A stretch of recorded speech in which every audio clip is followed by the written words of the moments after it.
2025 September 7వ తేదీ భాద్రపద పౌర్ణమి రోజు సంపూర్ణ చంద్రగ్రహణం ఏర్పడుతుంది. శతభిష నక్షత్రం కుంభరాశిలో ఈ గ్రహణం మొదలై పూర్వభాద్ర నక్షత్రం కుంభరాశిలో ముగుస్తుంది. 7వ తేదీ రాత్రి 9:58 ఆరంభమై 8వ తేదీ వేకువజామున 1:26 ముగియనున్నది. గ్రహణం పీక్ టైం రాత్రి 11:44 చంద్రుడు పూర్తిగా కనిపించడు. మిగిలిన సమయంలో చంద్రుడు బ్లడ్ మూన్గా మారేటువంటి అవకాశాలు ఉన్నాయి. అదే సమయంలో శనిగ్రహం తన వలయాలతో, అలాగే చంద్రుడు పక్కనే పసుపు బిందువులాగా వెలిగి శనిగ్రహం స్పష్టంగా కనిపిస్తుందండి. మరియు కొంచెం నీలపచ్చ రంగులో వరుణుడు అంటే నెప్ట్యూన్ గ్రహం కనిపిస్తుంది.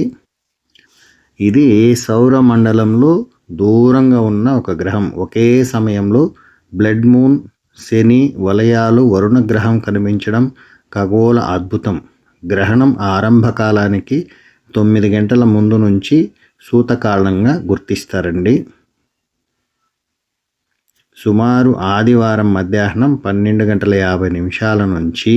కాబట్టి దేవాలయాలు సైతం ఈ సమయం నుంచి మరుసటి రోజు ఉదయపూర్వం 3:50 వరకు మూసివేయబడతాయి. ఆ తరువాత గంగాజల మంత్ర ప్రోక్షణ చేసి పూజ మొదలెడతారండి.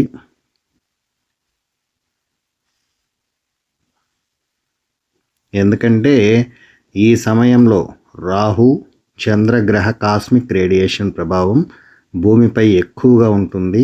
మరియు దుష్టశక్తుల యొక్క ప్రభావం విపరీతంగా విజృంభిస్తాయి. ఇది మానవులకు కీడు చేస్తాయి. అలాగే సోమవారం పూర్తిగా గ్రహణశూల ఉంటుంది కనుక ప్రయాణాలు వంటివి చేయరాదు. గ్రహణ సమయంలో అస్సలు చేయకూడని పనులు కూడా ఉన్నాయండి.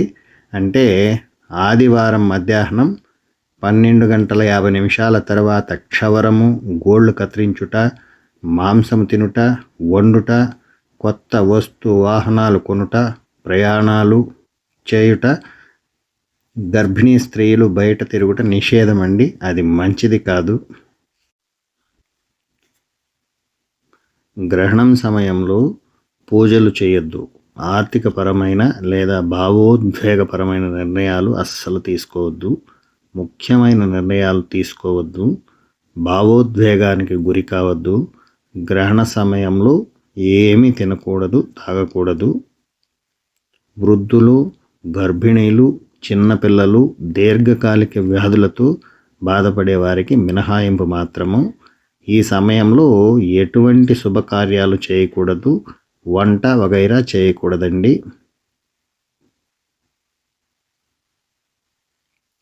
గ్రహణం సమయంలో చేయాల్సినటువంటి పనులు: ఇంట్లోని అన్ని వస్తువులపై దర్భను లేదా తులసి దళాలను ఉంచుకోవాలి.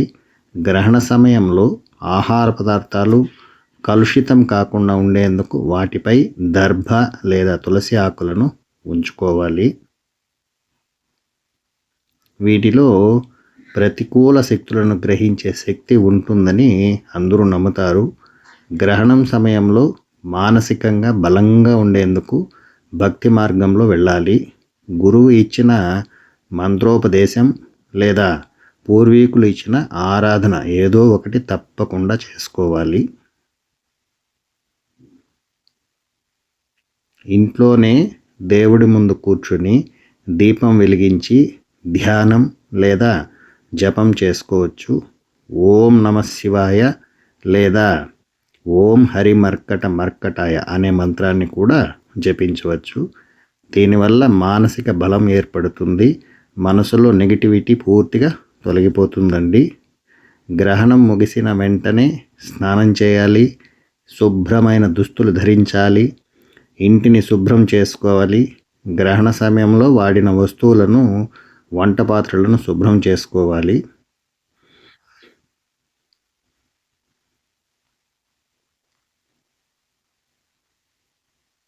జ్యోతిష్య శాస్త్ర ప్రకారం చంద్రగ్రహణం సమయంలో మానసిక అస్థిరత, భ్రమ, నిర్ణయాత్మక శక్తి లోపించడం జరుగుతుంది. శని సమీపంలో ఉండడంతో ఈ ప్రభావం ఇంకా ఎక్కువగా ఉంటుంది.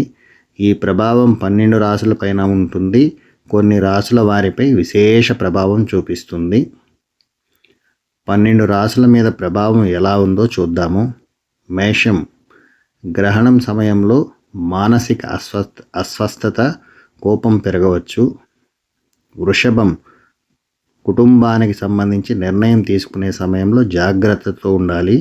మిథునం, వ్యక్తిగత జీవితంలో గందరగోళం, కెరీర్లు అనిశ్చితి, ధ్యానం, సంయమనం అవసరం. కర్కాటకం, ఆరోగ్య విషయంలో చాలా జాగ్రత్తగా ఉండాలి. పొట్టకు సంబంధించిన సమస్యలు పెరగవచ్చు.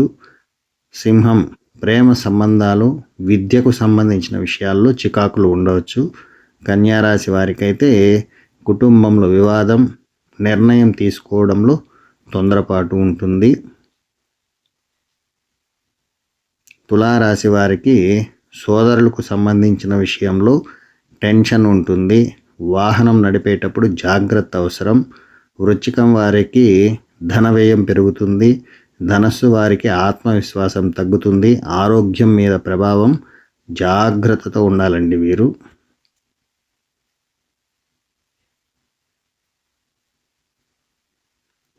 మకర రాశి వారికి రహస్య శత్రువులు పొంచి ఉంటారు. ఆధ్యాత్మిక సాధన చేయడం అవసరం. కుంభరాశి వారికి స్నేహితులతో అభిప్రాయ భేదాలు. మీనం వారికి మానసిక ఒత్తిడి, కెరీర్ సంబంధిత చికాకులు ఎక్కువగా ఉంటుంది. ఈ ఫలితాలన్నీ గ్రహణం యొక్క కిరణాలు మీ పైన పడితే మాత్రమే నెగిటివ్గా ఉంటుందండి. మీరు జాగ్రత్తగా ఇంటి లోపల ఉంటే ఈ ప్రభావాలు దాదాపు 80% వరకు తగ్గుతుంది. అలాగే గ్రహణం తర్వాత శుభ ఫలితాలు కూడా ఉన్నాయండి కొన్ని రాశులకు. ముఖ్యంగా మేషరాశి వారికి ఏలినాటి శని యొక్క ప్రభావం కొంతవరకు తగ్గుతుంది గ్రహణం తర్వాత. అంటే ఈ గ్రహణంలో వచ్చే శుభ ఫలితాలు అన్నమాట. కన్యారాశి వారికి వారు చేసేటువంటి వృత్తిలో లేదా వ్యాపారంలో కావచ్చు కాస్త లాభసాటి అయినటువంటి ఫలితాలు ఉంటుంది. అలాగే ధనస్సు రాశి వారికి ఆరోగ్యం కాస్త కుదుటపడేటువంటి అవకాశాలు ఉంటుందండి గ్రహణం తర్వాత. ముందుగా దాని ప్రభావం కాస్త నెగిటివ్గా ఉన్న తర్వాత మంచి ఫలితం ఉంటుంది. కాబట్టి అలాగే ఈ వీడియో నచ్చినట్లయితే ఖచ్చితంగా లైక్ చేయండి, 10 మందికి షేర్ చేయండి. మరిన్ని వీడియోలు చేయడానికి నాకు అవకాశం ఉంటుందండి. ప్రతి ఒక్కరూ సుఖశాంతులతో జాగ్రత్తగా ఉండాలని ఆశిస్తూ సెలవు తీసుకుంటున్నాను. నమస్కారం అండి.